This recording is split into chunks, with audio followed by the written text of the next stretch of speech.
Muito boa noite, irmãos. Abra sua Bíblia no livro de 1 Coríntios, capítulo 15. Eu quero tentar compartilhar hoje com você 3 textos da palavra. 1 Coríntios, capítulo 15. É um grande capítulo, eu só quero ler um versículo que diz assim, versículo 58, o último versículo. Diz: portanto, meus amados irmãos, sede firmes e inabaláveis, e sempre abundantes na obra do Senhor, sabendo que no Senhor o vosso trabalho não é vão. Amém? Esse capítulo 15 de Coríntios, nós estamos começando o mês do serviço, tá? Nosso lema do mês é que tenham coração de servo. Esse capítulo 15 de 1 Coríntios é o capítulo inteiro dedicado à ressurreição, à nossa ressurreição, a ressurreição dos mortos. Talvez, eu não sei se você tem a ideia bíblica sobre ressurreição, talvez você seja uma daquelas pessoas que pense assim: o corpo morre, a alma ressuscita. Não está bem no prumo essa ideia. Há uma promessa feita por Jesus Cristo de que um dia haverá a ressurreição do corpo. Isso é uma crença cristã, histórica, defendida por católicos e cristãos não católicos, da ressurreição do corpo.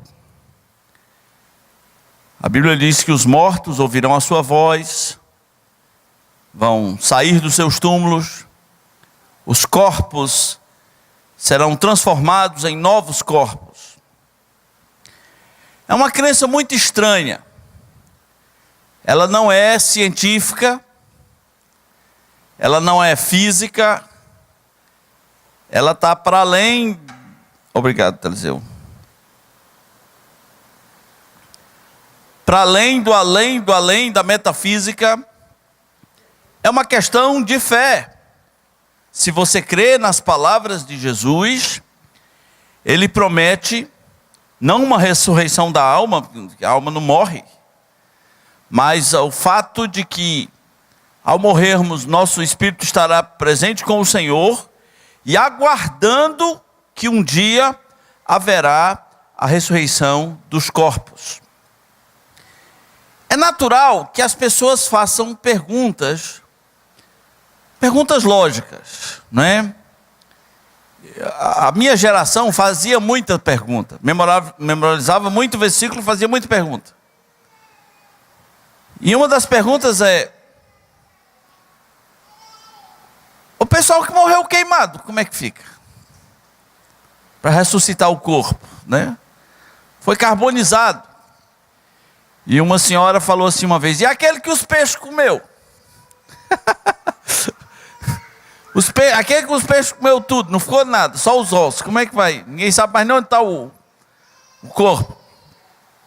As perguntas são válidas, porque elas têm respostas bíblicas. Os que estão no fundo do mar, não é? Elas têm respostas bíblicas. E uma das respostas bíblicas nos diz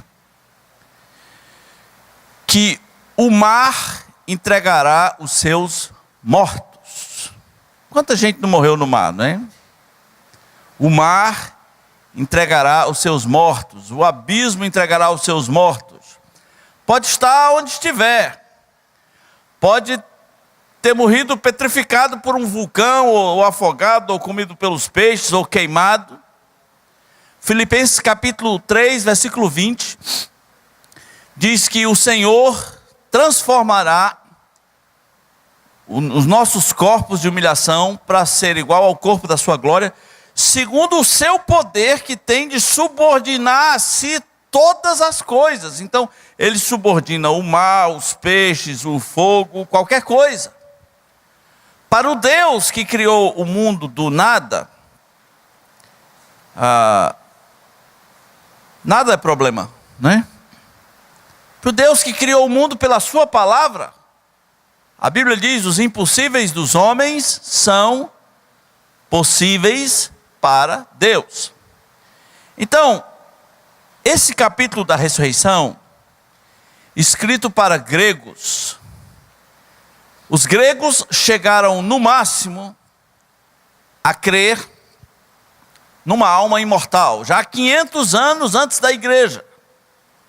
Sócrates ficou toda a sua vida ensinando que todo mundo tinha que se preocupar com a sua alma, porque a alma era imortal. Platão, o seu discípulo, continuou os seus ensinamentos. Há quem diga até que o cristianismo é uma cópia, um plágio do platonismo, mas nem de longe. O Velho Testamento já falava sobre todas essas coisas. Então, para os gregos era complicado, porque a ressurreição dos corpos é muito estranho. Você lembra que Paulo esteve lá na Grécia, em Atenas, falou sobre o Deus desconhecido, e as pessoas acharam interessantes. Falou que esse Deus desconhecido escolheu um homem, um varão, e esse varão há de julgar todas as coisas. E aí de repente Paulo começou a falar sobre a ressurreição, e os gregos disseram: chega, não, para. Sobre isso aí, tu fala outra vez. Sobre isso te ouviremos em outra ocasião. É demais para nós. Ressurreição é demais para nós.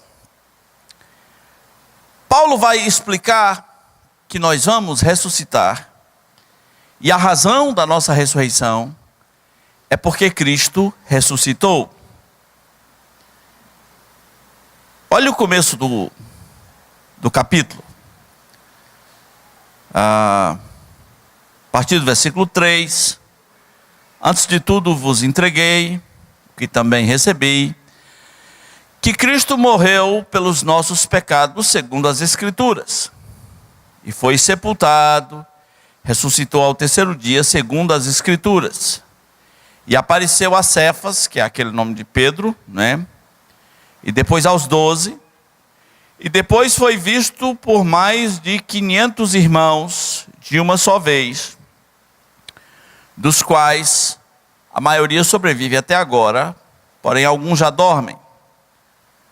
Depois foi visto por Tiago e mais tarde por todos os apóstolos, e afinal, depois de todos, foi visto também por mim, como por um nascido fora de tempo.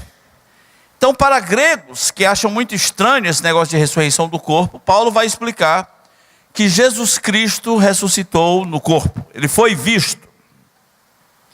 Não é a alma dele, ele foi visto. E uma das perguntas que se faz sobre a ressurreição de Jesus é se ela pode ser provada cientificamente. E essas perguntas são válidas. E a resposta é não. Por quê? Porque tudo que eu tiver que provar cientificamente, eu tenho que reproduzir o fato. Para provar uma coisa cientificamente, eu tenho que reproduzir o fato. Então, se eu disser para você que é científico que sabão de coco flutua na água, você só vai ficar convencido de que é científico se eu botar o sabão de coco na água. E se eu repetir isso por 500 vezes, vai acontecer. Eu nem sei se flutua. Flutua?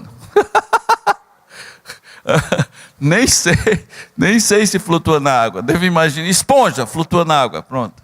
É científico que esponja flutua na água? Sim. Como é o nome daquelas árvores grandes que o pessoal, que flutua? Como? Essas árvores que o pessoal usa para embaúba, flutua? Pois é, então pronto, flutua. Repetimos o fato, flutua. Repetimos de novo, flutua. Por isso a ressurreição de Jesus não pode ser provada cientificamente, porque você não pode matar Jesus de novo para ele ressuscitar de novo. Você não pode repetir o fato. idem para a criação do mundo. Você não pode criar o mundo de novo. Porém, a prova científica, quem disse a você? Nós vivemos num mundo que acha que tudo tem que ser provado cientificamente. A prova científica não é a única maneira de provar uma coisa. As coisas podem ser provadas também por provas testemuniais. Adélio, bispo do Reis, bispo dos Reis o homem? Deu uma facada no Bolsonaro. Tem prova testemunial. Tinha o pessoal que estava lá, perto dele. Tinha mais de 500 pessoas. E ainda está gravado. O homem deu a facada no candidato lá. Aliás, atiraram no outro candidato, a bruxa está solta. Atiraram no outro candidato hoje, lá em São Paulo. Meteram bala. Agora não é faca não, agora é bala.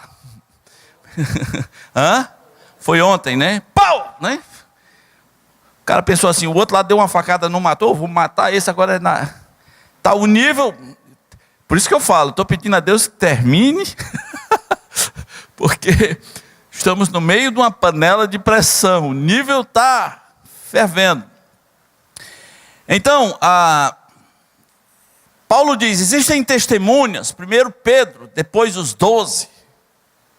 Foi visto por mim e depois por mais de 500 pessoas. Alguns críticos fazem também perguntas válidas, do tipo, tá bom, vocês têm mais de 500 testemunhas, e se eles estiverem mentindo? E se eles estiverem mentindo? Às vezes as pessoas me perguntam assim, o senhor acredita em disco voador e extraterrestre? Eu disse, olha, o que eu acredito em OVNIs. Eu sou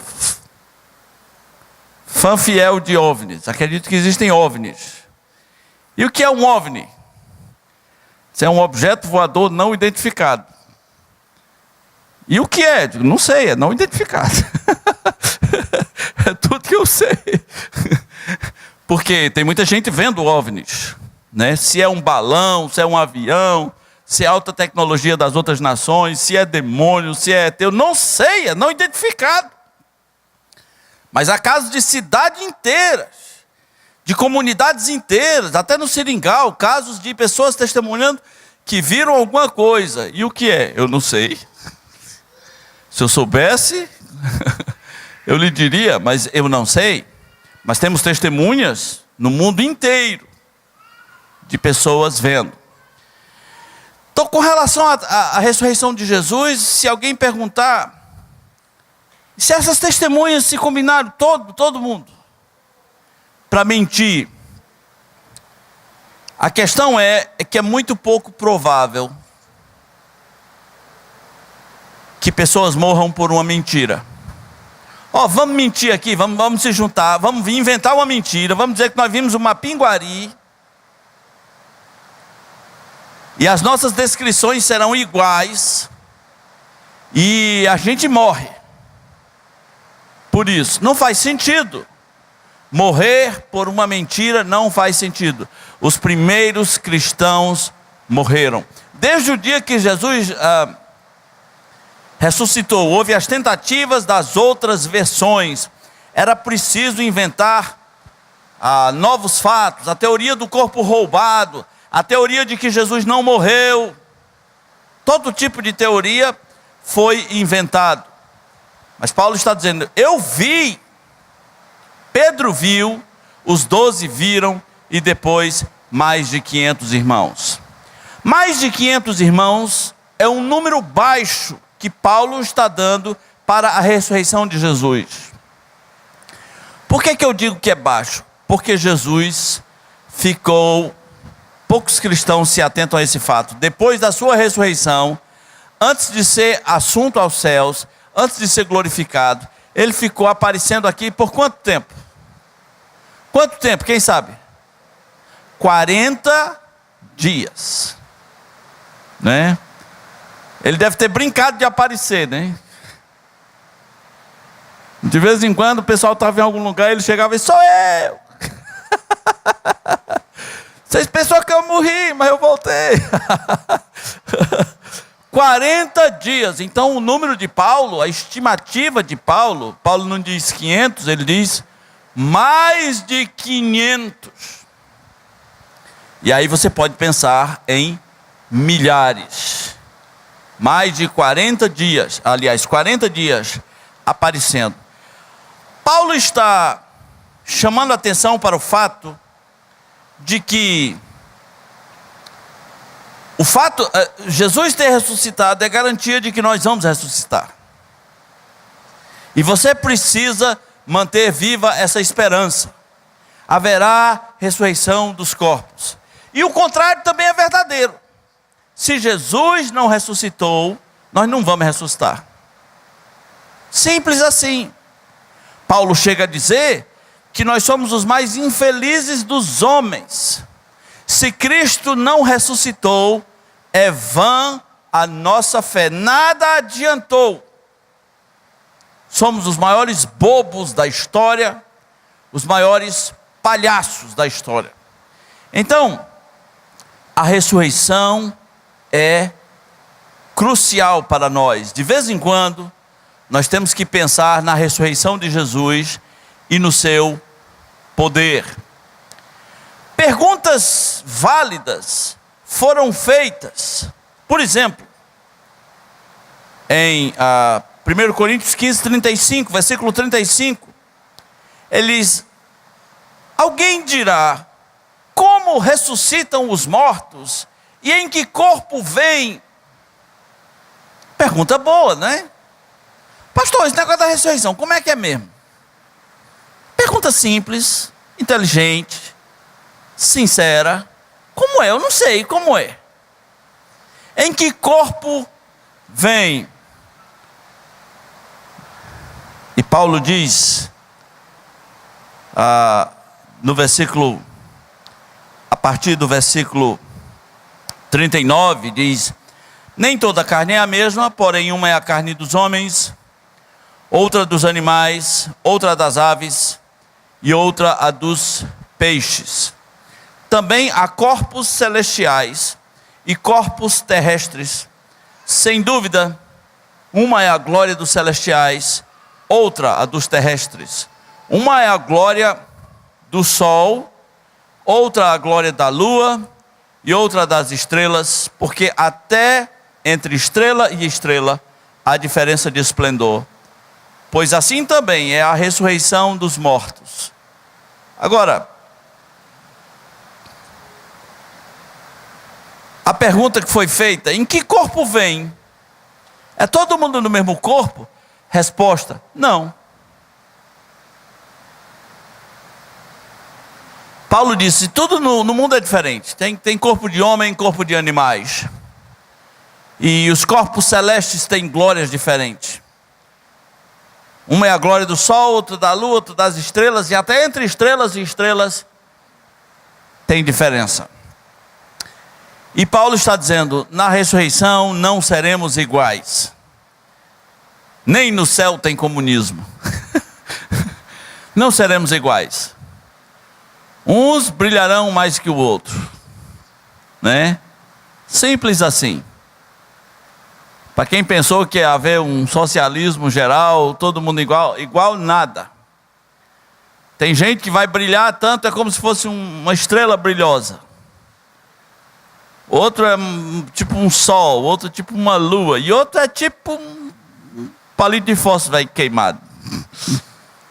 As glórias celestiais são diferentes. Em que corpos vêm? Em vários corpos. Ora, se até os anjos são diferentes. Você lembra quando eu preguei aqui sobre anjos incríveis, anjos assim, super anjos, anjos que detêm os ventos, anjo que a glória dele é como a do sol, anjo que tem o arco-íris sobre a cabeça, né? Eu estava falando que todos esses anjos adoram a Jesus. Se até os anjos são diferentes, então na ressurreição não seremos iguais. O que fará a diferença? Eu diria que, em primeiro lugar, graça de Deus. Em segundo lugar, trabalho. Por isso, comecei pelo versículo 58, porque Paulo disse, olha, vai ser incrível. Nós, inclusive, nesse dia, vamos zombar da morte, quando este corpo, totalmente humilhado, corruptível, se revestir da imortalidade. Você não pensa nisso? No dia que você ficar assim, imortalzão, tipo, uau, quanta glória! Você não pensa nisso? E Paulo diz que quando isso acontecer, nós vamos zombar da morte. Onde está, ó morte, a tua vitória? Onde está, ó morte, o teu aguilhão? O aguilhão da morte é o pecado, e a força do pecado é a lei. Graças a Deus que nos dá a vitória por intermédio de nosso Senhor Jesus Cristo. Meus irmãos, Paulo está dizendo no versículo 58, ele diz, olha, se é assim, irmãos, se nós só temos uma vida, e passa rápido, acredite, pergunte aos mais velhos, passa rápido. Se nós só temos uma vida para servir a Deus, então vamos servir direito. Porque além de tudo, Ele ainda paga. Não foi isso que Ele disse? Portanto, meus amados irmãos, sede firmes, inabaláveis e sempre abundantes na obra do Senhor, sabendo que no Senhor o vosso trabalho não é vão. Tudo que você faz para o Senhor, realmente com pureza de coração, não para os homens, tudo que você faz para o Senhor e somente para o Senhor, terá recompensa. Por isso, seja firme, inabalável e sempre abundante na obra. Não é vão, o Senhor haverá de recompensar. E não vamos socializar os galardões. Imagina, tem o galardão de Paulo, o galardão de Spurgeon, Dwight Moody, Tiago, Pedro, e tem o galardão dos crentes preguiçosos. Então Deus não vai dizer assim, agora quem tem mais vai dar para quem tem menos. Não vai rolar. Não vai. Algumas pessoas parece que só serão salvas mesmo. Pronto. Tipo, foi salva e pronto. Pela graça de Deus, e foi salvo, que bom. Alguns são tão preguiçosos, eles não querem trabalhar na obra do Senhor, e eles dizem assim, eu não quero esse negócio de galardão não. Porque eu já estou salvo, se eu ficar no banheiro do céu, já está bom. Para ser sincero mesmo, se eu chegar no céu todo queimado de fumaça, ainda está bom. Então essas pessoas não trabalham.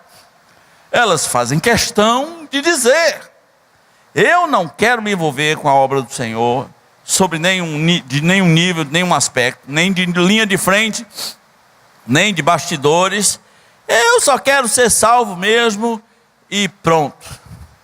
Agora, o Senhor, olha a nossa história, o Senhor nos transportou das trevas para o reino da luz, para o reino do seu Filho. Batalhas espirituais, universais, que a sua mente não consegue imaginar, foram travadas para que isso acontecesse. Desde que as profecias foram entregues, desde que o mundo foi criado. E Deus manda seu Filho morrer numa cruz. Muita coisa aconteceu quando Jesus foi para a cruz. Inclusive, as rochas se estremeceram. Rochas foram fendidas. Houve trovões, houve relâmpagos, houve terremotos. O Filho de Deus estava ali na cruz, fazendo a nossa redenção. Depois ele morre, e a Bíblia diz, enquanto ele estava ali, ele humilhou os principados e as potestades, ele humilhou todos os demônios. Diferente daquela música do Diante do Trono que diz, Jesus crucificado e o inferno em festa se alegrou. Uma ova. Não tem inferno alegre quando Jesus morre. Tem o inferno humilhado. Colossenses 2, 16, 14 diz que Jesus Cristo os expôs ao desprezo, mostrou a bunda deles em público. Essa é mais ou menos a linguagem, por mais pesada que seja. Eles foram chutados, eles foram humilhados. Os expôs ao desprezo e triunfou deles na cruz. E aí ele morre, ele é sepultado. Muita gente pensa que acabou. E no terceiro dia, o poder da ressurreição invade o túmulo, move a pedra, arranca os lençóis e Jesus Cristo vem à vida. Passa 40 dias aqui, depois sobe, é recebido no céu por milhões e milhões e milhões de anjos que o adoram até hoje. Assentou-se à direita da majestade de Deus, está intercedendo por mim e por você, tem exortado você a trabalhar, e tudo que você diz é: eu não quero não. É toda a resposta que você tem. Quero não. Não gosto de trabalhar não. Quero me envolver com isso não. Você lembra daquele filme, O Alto da Compadecida? Tinha um cangaceiro que ele sempre tinha que matar alguém e ele falava assim: não gosto de matar mulher não. Não gosto de matar padre não. Alguns crentes parecem aquele cara. Eles não gostam de se envolver. E a Bíblia diz assim: sempre abundantes na obra do Senhor. Sempre, é sempre. Porque eu denuncio muito aqueles crentes que têm um passado de trabalho, um passado de glória, que eles gostam de contar. Eles dizem assim: quando eu era jovem, olha, quando a gente era jovem, a gente ia para as viagens missionárias, a gente ia para as viagens, a gente evangelizava, porque a gente era jovem, e a gente ia cantando, e a gente era jovem, e aí é porque a gente era jovem, e a gente trabalhava porque a gente era jovem. E agora, você está podre? Essa é a pergunta, né? Não tem esse negócio de: ai, no meu tempo, ai, no meu tempo. A Bíblia diz: é sempre abundante, não é pouco não. É com fartura de trabalho, é com abundância. Você foi avisado, você tem que trabalhar, você foi avisado. Mas tudo que você diz é: eu não gosto não, não quero trabalhar não. Talvez falte em nós, meus irmãos, conceitos de esperança da glória, de pensar o quanto essas coisas serão belas, de ouvir do Senhor: muito bem, servo bom e fiel. Já imaginou ouvir do Senhor: muito bem, servo bom e fiel, foste fiel no pouco, sobre o muito eu te colocarei. Muito bem. Talvez você não pense sobre essas coisas, mas às vezes também falta a nós uma postura que Jesus teve. Filipenses capítulo 2, versículo 5, diz que nós devíamos ter o mesmo sentimento que houve em Jesus Cristo, porque Ele era Deus, e sendo Deus, assumiu a forma de servo, se esvaziou, abriu mão dos seus poderes, não saiu por aí dizendo: olha, me respeite, eu sou Deus, eu posso queimar vocês. Não, Ele assume uma forma de servo. Muita gente tem dificuldade de assumir essa forma. Para muitos, tem que ser um momento que falta, você assumir.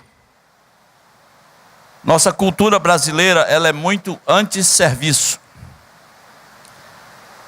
Nós que ainda temos o quartinho da empregada, não é?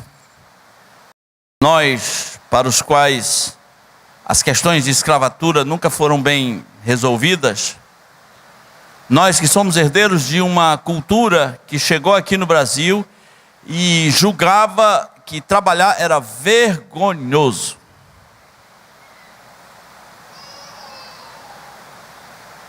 Algumas moças da minha cidade não tinham coragem de ir ao supermercado e fazer compras e trazer uma sacola. Era vergonhoso trazer a sacola. Era vergonhoso. Trabalhar era vergonhoso. Então, algumas pessoas no reino de Deus, elas têm vergonha de se envolverem no serviço. Elas acham que aquilo as fará inferiores. Não fará. Jesus Cristo disse: quem quiser ser o maior, seja esse o que vos sirva. Jesus Cristo, que era o mais poderoso, que veio de mais longe, o mais bonito, o mais rico, assumiu uma forma de servo, entrou no serviço. Por que é que eu e você não podemos assumir também? 1 Pedro capítulo 4, versículo 10, tem uma exortação para todos os crentes. Para todos os crentes. Que diz assim: servi uns aos outros, cada um conforme o dom que recebeu, como bons dispenseiros da multiforme graça de Deus. Você sabe que é um dispenseiro? É o responsável pela dispensa. É um administrador de uma casa, é um mordomo, um dispenseiro. Despenseiro.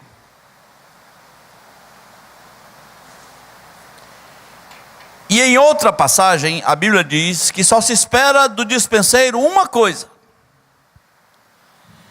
que ele seja encontrado o quê? Fiel. O que se espera do dispenseiro é que ele seja encontrado fiel. Meu irmão, minha irmã, a dispensa não é de alimentos. A despensa é de dons. Dons e talentos que Deus te deu. Você é o despenseiro. Você administra essa despensa. Você tem a chave dessa despensa. O despenseiro não pode deixar comida apodrecer. O despenseiro não pode extraviar comida. O despenseiro trabalha o tempo todo com a administração. Para que o despenseiro seja encontrado fiel, está implícito que um dia ele vai prestar contas. A vida que alguns cristãos vivem, ela é leviana. Ela é de zero envolvimento. Ela é leviana, zero envolvimento. Mas nós haveremos de dar contas a Deus. Eu não sou das ameaças, mas eu acho que não será muito agradável dar contas a Deus por não ter feito nada. Apodreceu os dons, viveu de historinha, viveu de, que no meu tempo. Lembra da parábola dos talentos? Um cara multiplicou, transformou o talento em 2, né? Uma coisa assim, 100%. Bom ele, hein? 100% de lucro. Talento era uma moeda. O outro transformou em 3. Não foi isso? 200%. 200%. E esses dois ouviram do Senhor: muito bem, servo bom e fiel. Muito bem, muito bem. Bom, aí, gostei. Mas tinha um outro lá. Ele necessariamente não perdeu os talentos, mas a única coisa que ele fez foi guardar. Ele enterrou. E por enterrar, ele achava que estava fazendo uma coisa tão preciosa. E ele tinha argumentos para enterrar. Porque por isso, sabia que o Senhor é muito severo, muito zeloso. não sei o quê, papapá, e eu respeito muito isso, tenho muito temor, e pá. Mas não é isso que eu quero saber. Cadê o talento, rapá? Naquela parábola, não precisa necessariamente ser um acontecimento real. O servo foi punido. E eu não sei direito o que isso significa. Se aquele servo representava um não convertido, que vai dar 0 fruto, ou se ele era um convertido irresponsável. Na eternidade nós descobriremos tudo. Até lá, nós só temos uma vida para servir. Muito foi investido em mim e em você, para que a gente passe por essa vida apenas assistindo cultos. Muito, mas foi muito. Em mim você nem imagina. Foi investido muito em mim e em você, para que a gente apenas enterre o talento e fique infrutífero. Que Deus tenha misericórdia de nós, para que não sejamos espectadores de culto. Já faz parte da nossa cultura assistir o culto. A gente é plateia agora, né? A gente assiste. Se for bom a gente aplaude, se não for, a gente reclama, porque agora a gente assiste. Estou vendo a hora a gente pagar ingresso para assistir o culto. Que Deus tenha misericórdia de nós. Vamos orar. Nosso Deus, agradecemos ao Senhor por tantos investimentos poderosos que nós nem sabemos mensurar, que foram feitos em nossas vidas, para que nós, como Jesus, um dia nesse mundo, venhamos a assumir uma forma de servo, venhamos realmente a nos envolver no serviço, produzir muito enquanto estivermos aqui. Que a ressurreição de Jesus nos motive, que o poder da ressurreição e os desejos pelas coisas indizíveis da vida eterna nos motivem também para a tua honra e para a tua glória. Pedimos em nome de Jesus. Amém.